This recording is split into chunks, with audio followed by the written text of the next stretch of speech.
10 présidents africains les plus meurtriers.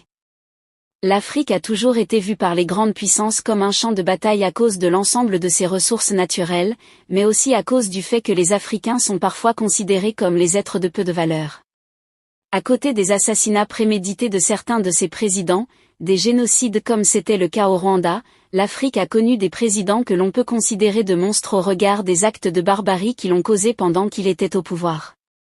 Dans cette vidéo, nous te parlerons de 10 présidents les plus meurtriers que l'Afrique ait jamais connus.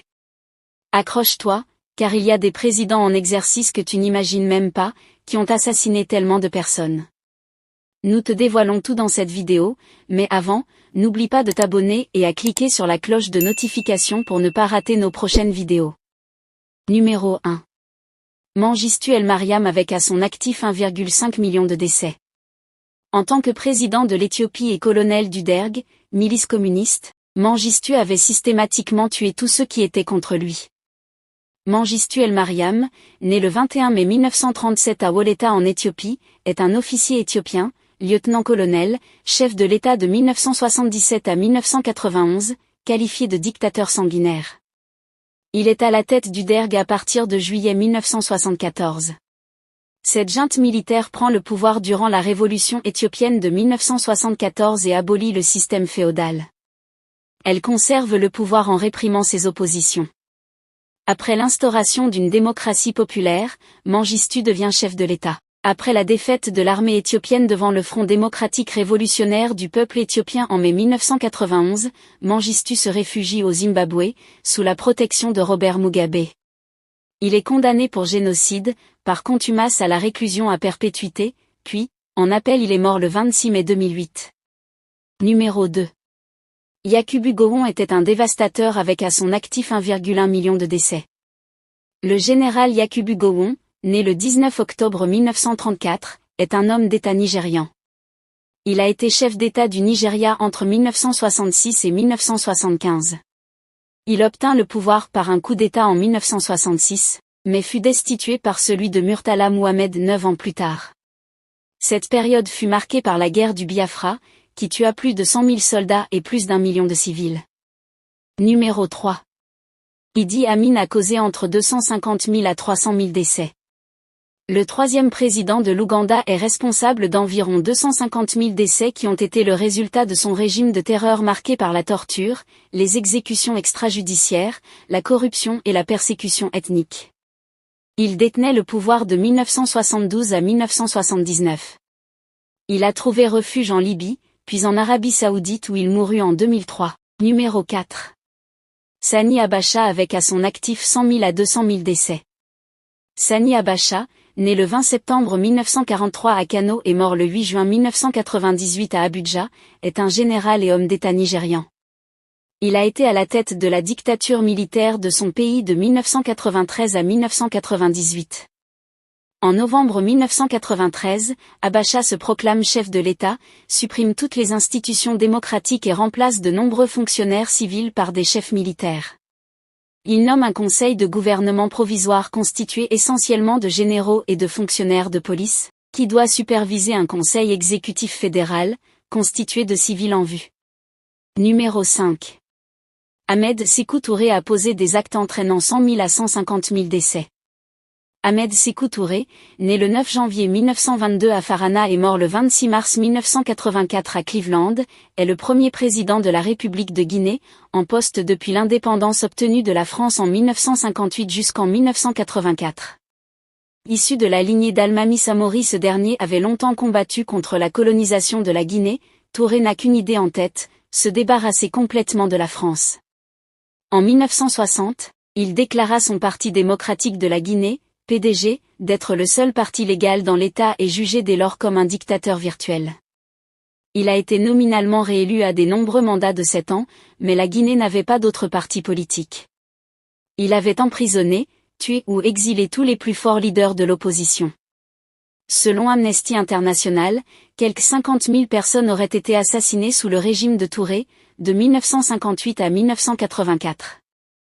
Mais selon Africa Cradle, 100 000 à 150 000 ont été tués pendant le régime de Touré. Numéro 6. Charles Taylor est responsable de 100 000 à 150 000 décès. Taylor est né le 28 janvier 1948 d'un père américain et d'une mère américano-libérienne qui font partie de l'élite du pays. À 24 ans, Taylor quitte le Libéria pour travailler et étudier aux États-Unis. En 1977, il est diplômé en économie du Bentley College dans le Massachusetts. Durant ses études, Taylor développe un intérêt pour la politique et décide de joindre l'Union of Liberian Association, ULA, dont il devient président national. Ce groupe dénonce le régime du président libérien de l'époque, William Tolbert. Peu de temps après, ce dernier est assassiné, victime d'un coup d'État de Samuel Doe. Doe devient président, nomme Taylor conseiller et lui confie les services généraux du gouvernement. Après avoir détourné 900 000 $ en 3 ans, Taylor perd son poste et fuit aux États-Unis. Arrêté puis emprisonné, il réussit à s'enfuir et se réfugie en Afrique afin de préparer une rébellion contre Samuel Doe. Pour ce faire, il joint le National Patriotic Front of Liberia, NPFL, et en devient leader vers la fin des années 1980. En 1989, le NPFL lance une attaque, c'est le début de la guerre civile. Rapidement, Taylor contrôle une grande partie du pays, mais un éclatement au sein du NPLF ralentit sa conquête. De fait, un de ses principaux lieutenants, Prince Johnson, se dissocie de son leader et fonde avec près de 1000 hommes l'INPLF, Independent National Patriotic Front of Liberia. Prince Johnson et ses troupes prennent le contrôle de la capitale Monrovia, et assassinent Samuel Doe. Les troupes de Taylor et Johnson s'affrontent et la guerre civile prend toute son ampleur pendant les 7 années qui suivent. En juillet 1997, des élections sont tenues et Taylor est élu avec 75% des voix. Le scrutin a été jugé juste par les observateurs internationaux, mais des doutes persistent quant à sa validité. Pendant son règne à la tête de l'État, Taylor continue de combattre tous ceux qui s'opposent à son pouvoir. La répression contre l'opposition fera 150 000 morts jusqu'en 1995. Numéro 7. Hissène Habré avec à son actif 80 000 à 100 000 décès. Hissène Habré né le 13 août 1942 à Faya-Largeau, est un homme d'État tchadien, membre de l'ethnie Goran ou Toubou et du clan Anakaza. Il a été président de la République du Tchad, de 1982 à 1990 à la suite du coup d'État qui renverse Goukouni Weddey. L'homme fort du Tchad est accusé d'être responsable de la mort de plusieurs dizaines de milliers de personnes. Ceux-ci comprennent les massacres contre Adjéré et les Agawa. Condamné à mort par contumace pour crimes contre l'humanité par un tribunal de Djamena, il est actuellement réfugié au Sénégal et inculpé de crimes contre l'humanité, crimes de guerre et actes de torture. La Cour internationale de justice a décidé le 20 juillet 2012 que le Sénégal avait manqué à ses obligations internationales et a ordonné aux autorités sénégalaises soit de juger Habré, soit de l'extrader vers la Belgique. Le procès s'ouvre à Dakar, le 20 juillet 2015.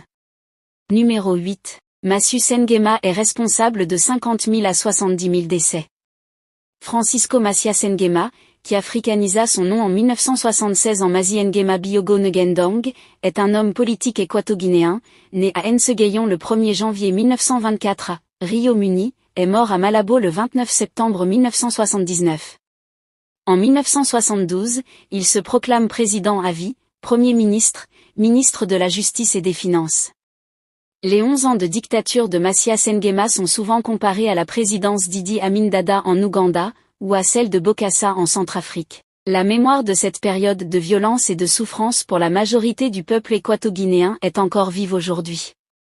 Durant sa présidence, un tiers de la population meurt ou choisit l'exil, Cameroun, Gabon, Espagne et France. Le 3 août 1979, Teodoro Obiang Nguema Mbazogo, son neveu, avec l'aide d'un groupe de militaires prend le pouvoir.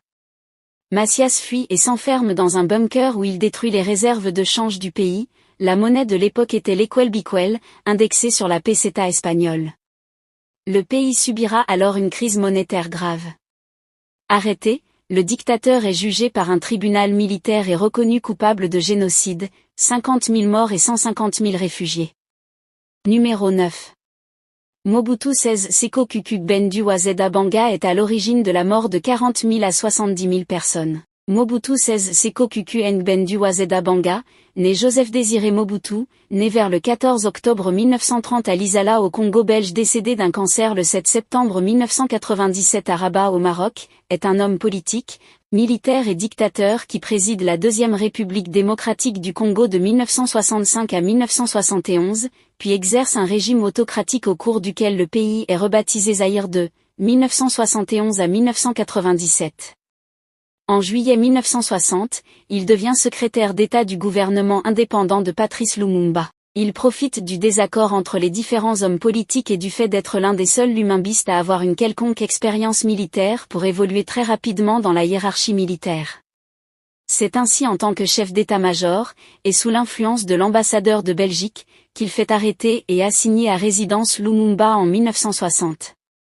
Ce coup d'État comptera beaucoup dans les relations entre les Belges et Mobutu. Il met en place un gouvernement temporaire, le Collège des commissaires généraux. Mobutu accuse ensuite Lumumba devant les caméras de sympathie pro-communiste pour s'attirer le soutien des États-Unis. Lumumba tente de s'enfuir à Stanleyville, mais est rattrapé en chemin par les soldats. Mobutu le fait mettre en prison, où il est maltraité et torturé.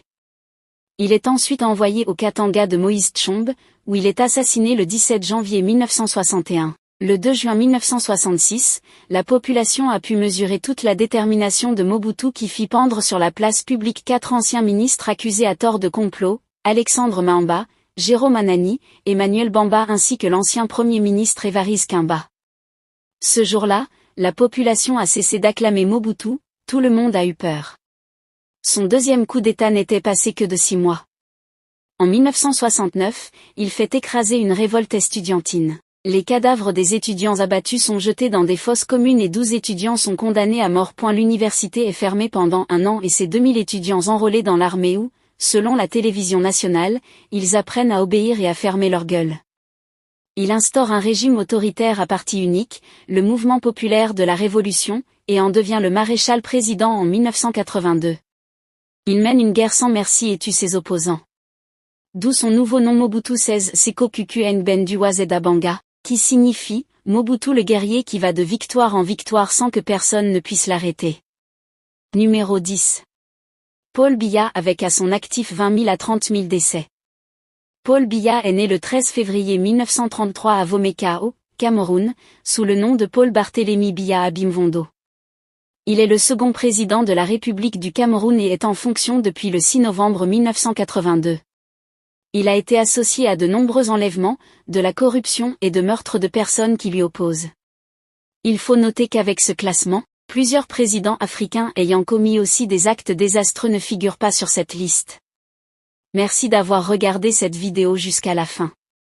Si ça vous a plu, cliquez sur j'aime et partagez. Mais n'oubliez pas de vous abonner et de cliquer sur la cloche de notification pour ne pas rater mes prochaines vidéos.